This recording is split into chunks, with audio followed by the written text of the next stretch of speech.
Si vous êtes ici, c'est que vous cherchez à maximiser vos ventes en utilisant Facebook. Mais il y a un piège que de nombreux entrepreneurs tombent souvent. Imaginez dépenser de l'argent sur des publicités Facebook sans obtenir des résultats significatifs. Cela peut être frustrant, n'est-ce pas? Eh bien, aujourd'hui, je vais vous aider à éviter ces erreurs coûteuses. En ayant un peu d'expertise sur le e-commerce en Afrique, j'ai vu de près les défis auxquels sont confrontés de nombreux entrepreneurs. Dans cette vidéo, je vais vous révéler les 5 erreurs fatales qui pourraient ruiner vos campagnes publicitaires. Mais ne vous inquiétez pas, je ne vais pas seulement vous parler des problèmes, je vais aussi vous donner des solutions pratiques pour les éviter. Alors, si vous voulez obtenir des résultats concrets et voir vos ventes décoller, restez avec moi pour cette vidéo. Erreur numéro 1, manque d'objectifs clairs. La plupart des personnes qui sont en train de faire la publicité sur Facebook sont en train de le faire comme ils ont vu qu'il y a d'autres personnes qui sont en train de faire la publicité sur Facebook aujourd'hui, mais sans avoir d'objectif avec leurs publicités qu'ils sont en train de lancer. Vous avez lancé votre publicité. Est-ce que c'est pour faire la vente avec votre publicité? Est-ce que c'est pour avoir plus d'interaction avec votre publicité? Est-ce que c'est pour avoir plus de contact avec votre publicité? Vous devez avoir un objectif clair à atteindre avec votre publicité. Ça peut être que c'est avec vos propres produits que vous êtes en train de vendre, ou bien ça peut être que c'est pour un autre fournisseur que vous êtes en train de vendre ces produits-là. Vous devez avoir des objectifs à atteindre dans la vente. Ça peut être avec d'autres personnes juste pour avoir des interactions avec leurs publications, que ce soit des likes ou bien des abonnés comme ça ou des commentaires. Au début, par exemple, avec une personne qui n'a pas assez d'abonnés sur la page Facebook comme ça peut être cela comme objectif. Sur Facebook, quand vous rentrez pour lancer vos publicités, ils vont vous faire sortir la partie là où il y a des objectifs. Vous allez choisir votre objectif, mais la plupart des gens le choisissent uniquement comme parce que Facebook l'exige là-bas. Si vous avez un objectif d'avoir plus de messages comme ça sur Messenger, ou bien d'avoir plus d'interactions comme ça, ou bien d'avoir plus de contacts, ou bien plus de visites comme ça sur votre page Facebook, mais à travers cela, la plupart des gens qui sont en train de faire les publicités et qui prennent comme objectif recevoir plus de messages, j'ai constaté qu'ils n'ont absolument pas d'objectif à travers cela. Comment est-ce que j'ai fait ce constat-là? J'ai d'autres pages Facebook que je gère pour d'autres personnes comme ça. Avec leurs messages, la manière dont ils sont en train de répondre leurs messages, c'est comme si c'est des personnes qui n'ont pas d'objectif. Parce que si vous vous négligez en répondant simplement comme ça de n'importe quoi, les messages qui viennent sur Messenger comme ça, il y a d'autres qui n'ont même pas MetaSuite Business comme ça. Ils répondent seulement avec leur application Messenger. Ce n'est pas comme ça. Vous répondez avec MetaSuite Business. Bien sûr, c'est possible de répondre avec Messenger, mais c'est beaucoup plus professionnel et aussi vous avez la possibilité d'avoir tas d'informations sur votre page Facebook si vous utilisez MetaSuite Business. Maintenant, à travers cela, la manière dont ils sont en train de répondre les messages, c'est comme si c'est des personnes qui n'ont pas d'objectif du tout. Si vous avez des objectifs très clair, chaque client qui vous écrit, vous allez prendre le temps de bien réfléchir sur les messages, sur les réponses que vous avez envoyées à ces clients-là. Donc, c'est très important de réfléchir sur ça, d'avoir des objectifs très clairs. S'il faut même des objectifs à atteindre pour un délai bien défini. Vous pouvez avoir, par exemple, vous pouvez partir acheter des articles comme ça avec un fournisseur si vous êtes une personne qui est en train de débuter, ou bien si vous avez votre boutique à vous, vous pouvez avoir un stock d'un certain produit comme ça.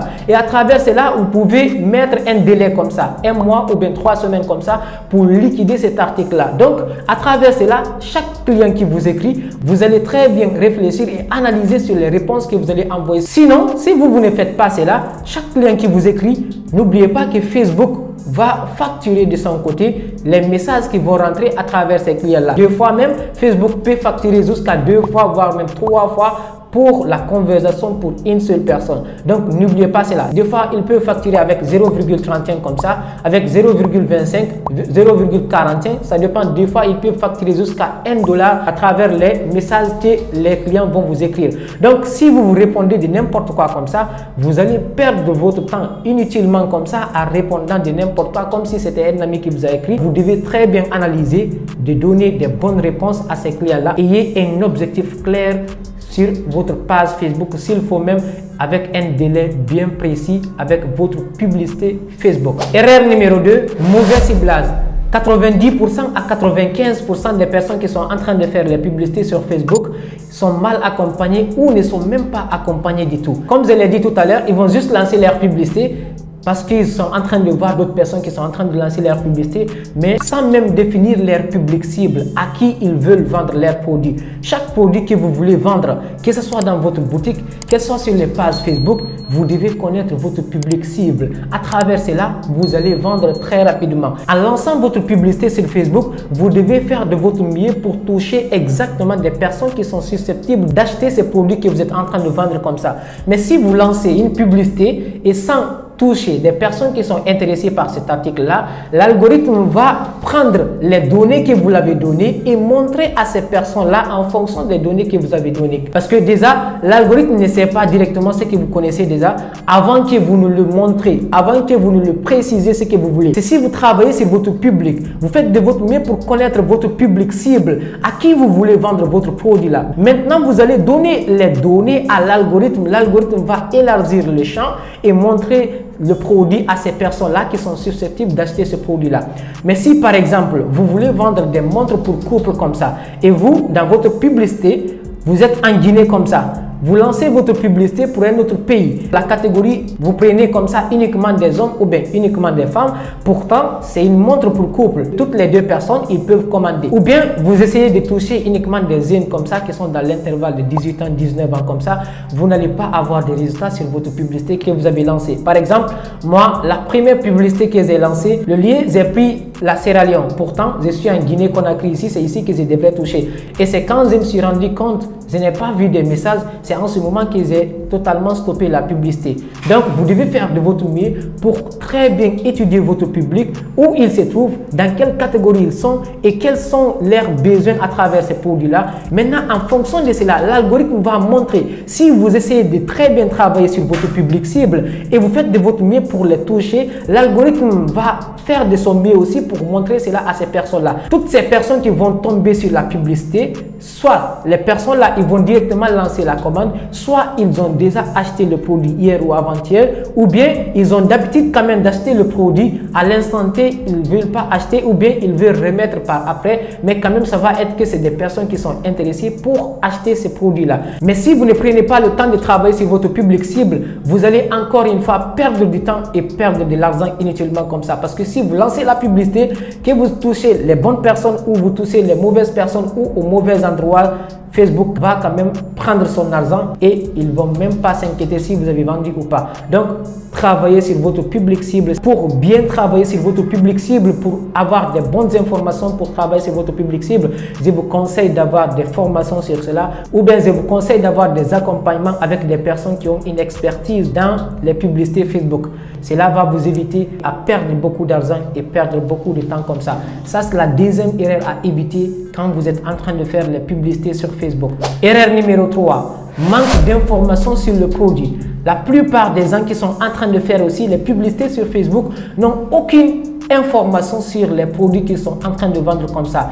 Cela peut vous ruiner, cela peut ruiner votre business, cela peut totalement ruiner votre publicité Facebook. Si vous n'avez pas des informations sur le produit que vous êtes en train de vendre comme ça, et cela, je ne vous parle même pas des caractéristiques qu'il y a sur le carton du produit que vous êtes en train de vendre comme ça, mais plutôt avoir une expérience sur le produit, d'utiliser le produit ou avoir une personne qui est dans votre entourage qui a déjà utilisé le produit et parler avec cette personne-là. La personne va vous donner encore assez d'informations sur le produit ou bien vous allez faire de votre mieux pour tester le produit pour vendre ce produit-là. Moi, la plupart des produits que je suis en train de vendre, je fais de mon mieux pour avoir assez d'informations sur ces produits-là pour ne pas m'étonner, pour ne pas tâtonner devant les clients. Quand le client m'appelle, quand le client m'écrit, me contacte et demande les informations sur cela, parce que n'oubliez pas cela, chaque client qui vient vers vous vient avec un objectif très clair. Si vous n'avez pas des objectifs très clairs avec votre publicité, les clients, ils viennent vers vous avec un objectif très clair. D'autres peuvent venir uniquement pour avoir des informations sur le produit. D'autres peuvent vous contacter uniquement pour avoir le prix du produit. Donc, avec cela, répondez-les uniquement sur le prix. Le client qui vient uniquement pour les informations du produit, répondez-lui uniquement sur les informations du produit. Un jour comme ça, j'ai eu un client au téléphone. On a parlé plus de 15 minutes comme ça. Il m'a appelé pour demander les informations pour une smartwatch. Je lui ai donné des informations générales sur la montre parce que j'avais déjà assez d'expérience sur la montre. J'avais déjà utilisé la montre. Donc, j'ai donné assez d'informations au client. Mais imaginez, franchement, avec toutes ces 15 minutes comme ça que j'étais avec le client au téléphone, je n'avais pas parlé du prix. Pourquoi? Parce que le client ne m'avait pas demandé le prix. C'est pourquoi je ne l'avais pas donné le prix. et il a demandé tas d'informations sur la montre. Je lui ai donné les informations et par après, quand on a fini, il m'a dit qu'il va maintenant acheter ce produit-là parce que ça fait très longtemps qu'il voyait ce produit-là, mais il n'avait pas d'informations sur le produit-là. Et aussi, il avait contacté d'autres personnes qui n'avaient pas donné des informations claires sur le produit. C'est pourquoi il n'avait pas acheté le produit. Mais maintenant, comme il a des informations sur ce produit-là, qu'il va acheter le produit maintenant. Donc, c'est très important d'avoir des informations sur le produit que vous êtes en train de vendre comme ça. Si c'est un produit qui vous appartient ou bien c'est un produit qui appartient au fournisseur, si vous achetez 2 ou 3 produits comme ça, essayez d'acheter un produit pour vous comme ça que vous allez tester, que vous allez utiliser pour avoir une expérience sur le produit. Parce que comme je vous l'ai dit, chaque client qui vient vers vous vient avec son objectif très clair. Ne vous acharnez pas à dire que vous allez parler de tout et de rien au client comme ça, mais seulement focalisez-vous, concentrez-vous sur ce que le client est venu chercher. Si le client vous demande les informations sur le produit,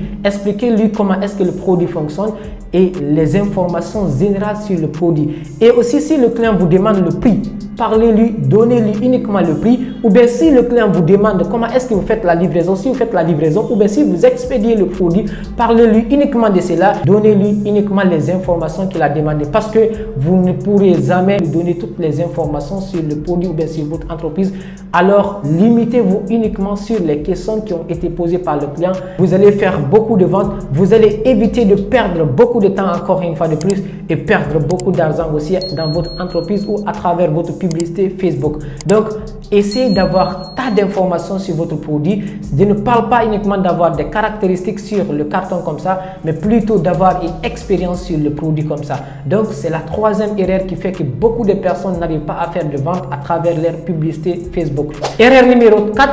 C'est trop axé sur la vente et non pas d'aider les clients. Les gens détestent les vendeurs mais adorent beaucoup acheter. Donc votre objectif, ça doit être d'aider le client et non pas de le vendre. Vous devez avoir beaucoup d'informations sur le produit et faire de votre mieux pour aider le client à résoudre son problème à travers le produit qu'il est en train d'acheter comme ça. Si vous voyez le client, il est en train d'acheter le produit là, c'est pour combler un manque qu'il a ou bien pour résoudre un problème qu'il a. Ça peut être par exemple avec les correcteurs de posture comme ça, ou bien avec l'exemple que je vous ai donné avec le client que j'avais eu au téléphone comme ça. Les smartwatches, la plupart des clients qui sont en train d'acheter les produits des smartwatches comme ça, c'est uniquement pour ne pas qu'ils vont avoir à tout moment de faire sortir comme ça le téléphone dans le sac ou bien de tout moment de prendre le téléphone ou bien ça peut être que le téléphone est branché comme ça. Donc si la personne a une smartwatch comme ça à main, la personne peut automatiquement répondre à l'appel directement et parler comme ça avec la personne qui l'a appelé au lieu de dire qu'il va partir récupérer le téléphone ou bien faire sortir encore le téléphone ou bien des fois la personne est en train de conduire ou des fois la personne est dans la circulation comme ça, la personne ne veut pas faire sortir le téléphone. Si le client vous contacte, ne vous concentrez pas seulement à vendre le client. Plutôt, aidez-lui à résoudre le problème qu'il a ou bien à combler le manque qu'il a actuellement comme ça.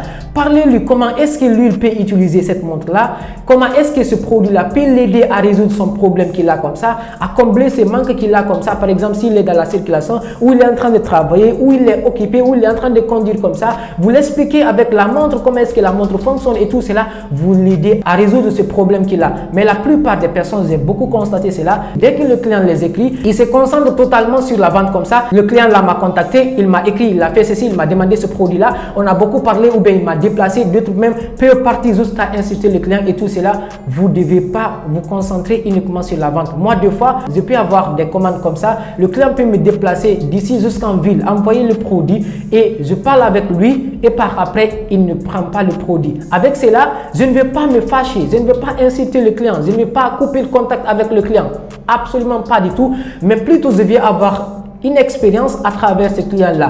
Depuis que j'ai eu le produit, depuis que j'ai publié le produit, depuis que j'ai commencé de converser avec le client, depuis qu'il a commandé le produit, depuis que je suis parti pour lui livrer le produit et la manière dont j'ai parlé avec lui et jusqu'à ce qu'il a dit qu'il ne va pas prendre le produit et ce qui a fait qu'il a dit qu'il ne va pas prendre le produit, l'objection pour lui et l'objection pour moi. Donc, je fais de mon mieux d'avoir assez d'expérience sur cela, sur ce qui était passé entre moi et le client pour ne pas reprendre la même chose. Donc, vous devez avoir un objectif, vous devez vous concentrer d'aider le client, de résoudre son problème, combler le manque qu'il a au lieu d'avoir trop accès, de trop vous concentrer sur la vente que vous allez effectuer entre vous et le client comme ça. Vous allez éviter de faire assez d'erreurs, vous allez éviter de perdre beaucoup de temps entre vous et les clients et vous allez faire beaucoup de ventes. Donc, vous devez avoir un objectif d'aider les clients et non pas uniquement de vendre les clients. Dans la tête, tout le monde sait que c'est pour vendre, mais vous ne devez pas montrer cela aux clients dans vos conversations, dans vos communications comme ça. Vous devez montrer au client que vous voulez uniquement l'aider à combler ce problème-là. Moi, j'aime me déplacer, j'aime partir avoir cette expérience entre moi et les clients comme ça. Par exemple, si le client dit qu'il a besoin d'avoir cette montre-là, smartwatch-là, je fais de mon mieux pour me déplacer, partir moi voir le client. J'ouvre même le carton pour lui et je l'aide même pour mettre les bracelets et tout cela. Je l'aide même à installer la montre jusqu'à ce que la montre commence à fonctionner avec lui. Jusqu'à ce que je prenne le téléphone pour le mettre dans son sac encore pour lui dire qu'il peut encore répondre l'appel avec la montre directement et l'appel encore directement là-bas, on répond avec la montre directement pour qu'il puisse voir cela, il va être heureux à travers cela. Mais si vous vous concentrez uniquement, vous déplacez, partir, donner le produit comme ça au client, vous retournez sans même vous soucier si le client a bien reçu le produit. Tout ce que vous voulez voir, c'est de voir que le client a acheté ou bien c'est l'argent que vous voulez voir dans votre main. Donc, vous ne devez pas avoir trop axé sur la vente, mais plutôt d'aider le client. Ça, c'est la quatrième erreur qui fait que beaucoup de personnes n'arrivent pas à faire de vente avec leur publicité Facebook. Erreur numéro 5 qui fait que beaucoup de personnes n'arrivent pas à faire de vente sur leur page Facebook, c'est d'ignorer le problème des clients. Comme je l'ai dit tout à l'heure avec la vente, donc s'ils font la vente avec le client, totalement c'est fini comme ça, ils vont rentrer, ils vont même couper contact entre eux et le client comme ça. Vous pouvez faire une seule vente avec eux comme ça, mais ce client-là ne va pas revenir par après. Si le client vous contacte que votre produit a un problème, faites de votre mieux, répondez le client et d'ailleurs même enregistrez tous les contacts. Si vous avez le numéro du client comme ça et que vous avez parlé avec lui et vous avez fini de conclure la vente avec le client, ne coupez pas contact entre vous et le client. Le client peut vous contacter par après, mais ça sera un peu bizarre de le demander encore son numéro après qu'il ait fini d'acheter un produit avec vous et qu'il avait été satisfait, que vous avez été satisfait. Il va encore vous rappeler encore, vous allez encore lui redemander son numéro. C'est un peu bizarre. Donc, essayez d'enregistrer le numéro. Ça va beaucoup vous aider pour ne pas le redemander par après. Et s'il a un problème, vous allez encore faire de votre mieux pour prêter attention à ce qu'il va vous dire et vous allez l'aider à résoudre son problème là. Un jour comme ça, j'ai vendu un powerbank à un client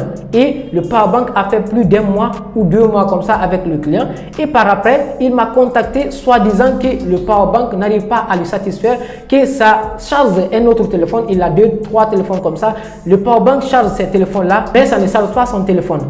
Mais comme déjà j'avais son numéro, je ne l'avais pas redemandé c'est qui.